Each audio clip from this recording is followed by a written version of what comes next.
বাগেরহাটের ফকিরহাটের দিগন্ত জোড়া ফসলের মাঠ এখন ভরে উঠেছে হলুদের সমারোহে। গত বছর সরিষা চাষে লাভবান হওয়ায় এবছরও সরিষা চাষে ঝুঁকেছেন কৃষকরা। প্রতিকূল আবহাওয়াকে উপেক্ষা করে বাম্পার ফলনের স্বপ্ন দেখছেন তারা।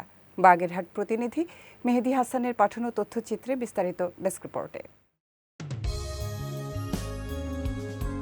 বাতাসে দোল খাচ্ছে হলুদ রঙের ফুল, দেখে যেন মনে হয় প্রকৃতি বিছিয়ে রেখেছে হলুদ চাদর।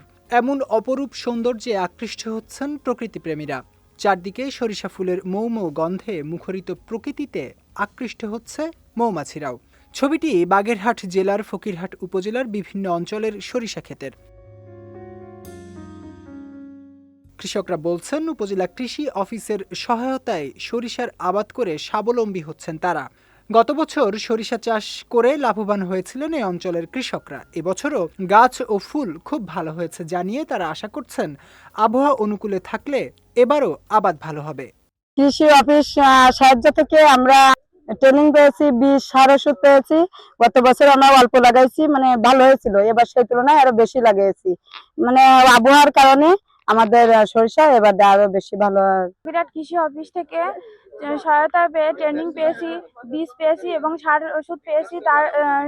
তাদের উদ্যোগে আমি সরিষা চাষ করেছি। আমি অন্য ক্ষেত করতাম, কৃষি ফসল তা বাদ দিয়ে আমি এই শস্যের ক্ষেত করবো আগামীতে। এই শস্যটা দিয়ে আমার খুব মনটা শান্তি লাগছে ও ব্যাপক ফলন।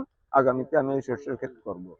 কৃষি অফিসের পক্ষ থেকে কৃষকদের সব ধরনের সহায়তা করা হচ্ছে জানিয়ে বড় ধরনের কোনো প্রাকৃতিক দুর্যোগ না হলে চলতি বছর সরিষার আশানুরূপ ফলন পাওয়া যাবে বলে জানিয়েছে উপজেলা কৃষি সম্প্রসারণ অধিদপ্তর।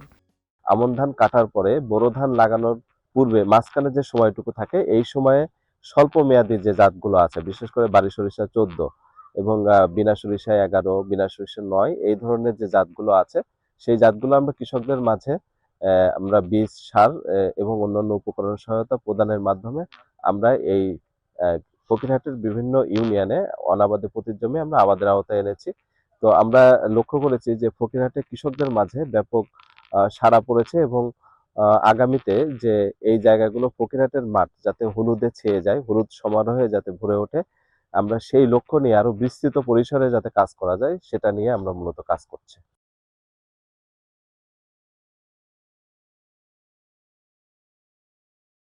কৃষি অফিসের তথ্য মতে চলতি বছর উপজেলার ১৬৫ হেক্টর জমিতে সরিষা চাষের জন্য ৩০০ জনকে বিনামূল্যে ১ কেজি বীজ ও ১০ কেজি ডিএপি ও ১০ কেজি পটাশ সার প্রদান করা হয়েছে। বিজয় টিভি নিউজ ডেস্ক।